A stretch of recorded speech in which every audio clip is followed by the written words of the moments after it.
Modern Horizons 3 is coming out with Commander product, and I think this is my frustrated breaking point with the product fatigue and just nonsense that's going on with Wizards of the Coast. There's so many things happening in the landscape of the game right now with layoffs and lack of language support that I think that this is the thing that I can centrally focus on as a modern player that just has the most to speak on about. There are plenty of other things to be concerned with, but this is the one that I have, again, the most experience as a modern player of over 5 to 7 years at this point, and as a Magic player that's also been playing EDH. It's frustrating to see the design of the format that you love being catered towards the casual audience and the demand. And I think where this topic really pushed it for me was a recent response from Mark's blog over on Tumblr. And I originally just wanted to, kind of keep this to maybe just some tweets and some posts, and maybe I'll make a short about it. But I really wanted to discuss this from a video perspective, talking about my frustrations, the different nuances about this, and the different problems, and how I think this is just officially changing the landscape of how everything is Commander. And for Commander players, they're enjoying themselves, the Command Zone and different other Command shows, Commander YouTube channels. There's been a lot of live Commander gameplay out there, but I think in many ways constructed play is also making a renaissance comeback. There's a lot of highly produced in-person play, 1v1 paper play that's coming out on YouTube as well. And with that content coming to light, I think it's important to understand the trends and not keep to what's been working so far. But also I understand that with Hasbro's stock dropping and Wizards of the Coast being the only thing keeping them up, that they obviously want to continue what's working for many players. But at the end of the day, this is a modern set. Why are we coming out with a Commander product about a modern set for the modern format? This is obviously frustrated enough modern players as is, because this is the next big rotation of the modern format.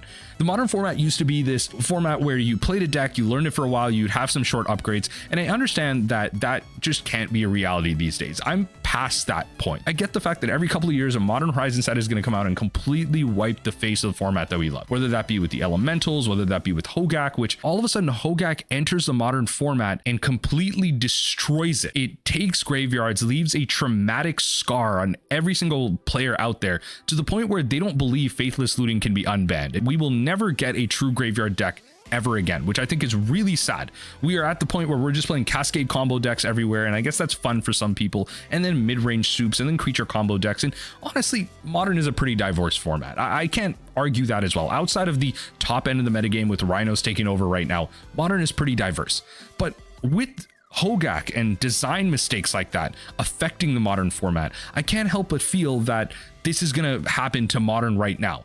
I mean, we already saw what happened with True Name Nemesis and Legacy, where True Name Nemesis was a Commander card in many ways, where you selected a certain player and you have protection from that player, but then the other players in your pod you wouldn't have protection from. But in a 1v1 format, that absolutely changed the landscape of Legacy. And obviously that's not affected now, but thanks to Modern Horizons, we have stuff like Orcish Bowmasters and Ragavan and Renin 6, all these cards that have systematically changed the face of that format year after year. And that is what's happening in Legacy. Now, Legacy isn't necessarily a front-facing supported format right now, so when Wizards of the Coast isn't necessarily going to be testing for that. With the modern format, I feel like now this is the point where that's going to start happening to us. We're going to have modern design cards with EDH in mind. And it's not just going to be stuff like your Tosh's Hideous Laughter that say each opponent. We're past that. We're going to have effects that are designed to be balanced in a group scenario, but then are going to be absolutely insane in a single player environment. And I can't come up with those cards. I'm not a designer myself. I just see the past mistakes that have happened and where that leads us right now. And I think that's where that mistake is. Everything leading up to this point has been a mistake so far. And we can see from previous Modern Horizon sets, as I've said so far, that the power level is going to shift the modern format. And I think we're going to get an even bigger shift now with what's happened with the previous Commander sets affecting older formats. It's absolutely insane to me that we're doing this on demand. But I think what we can really see from this response from Mark Rosewater on his blog, that things aren't going to be any better. Why is the set called Modern Horizons? But why does a Modern Horizons set need Commander Precons? And so he says that not every set needs Commander Precons. I even play Commander and I can't keep up with the volume of Precons being released. This instead could have been any number of things to help people get into Modern. It could have been like a Modern event deck or something like that. But that's a whole other discussion in terms of pricing and what they could even put in these products themselves to make them worth their price. But there are people in your player base other than Commander players, or has Wizards forgotten that? Now, as a business, you make products A, B, and C. A is why widely popular, B is somewhat liked, and C is has a dedicated following, but doesn't sell well. You're going to make more of A and B and C, but you're gonna make more of A than B and C. We make a lot of commander decks because there's a huge demand for commander decks. It's the most played tabletop format, which is really unfortunate because, again, this is alluding to what I was saying before, where Wizards of the Coast has to make business decisions that solely up Hasbro stock. They are the sole thing holding up Hasbro, and I think the only way that this game works to its player base is if Wizards of the Coast leaves Hasbro and is able to hold up itself. If we make too much of something, that is, we exceed demand, we'll know that because products won't sell, and with that information, we'll adjust accordingly. So essentially, as long as we're buying Commander Precons, as long as we're playing Universes Beyond, which I'm going to get into in a second here, they're going to keep selling this stuff. There's no evil plot afoot. We're just trying to make what players want. And as we make pre-constructed decks for Modern, there are some huge challenges, and the power level needs to be viable in Modern, but that doesn't mean that lines up with the price point players are willing to play for pre-constructed decks. So hold on now. Mark Rosewater might just be admitting that it's too expensive to be printing Modern cards at demand like that. And that's kind of what I was alluding to with the event decks. Remember what was happening with the standard event decks and the Pioneer event decks and stuff like that, where I remember there being a Phoenix. It was red, and 2. And there was a Precon that had those Phoenixes, but it only had one of them.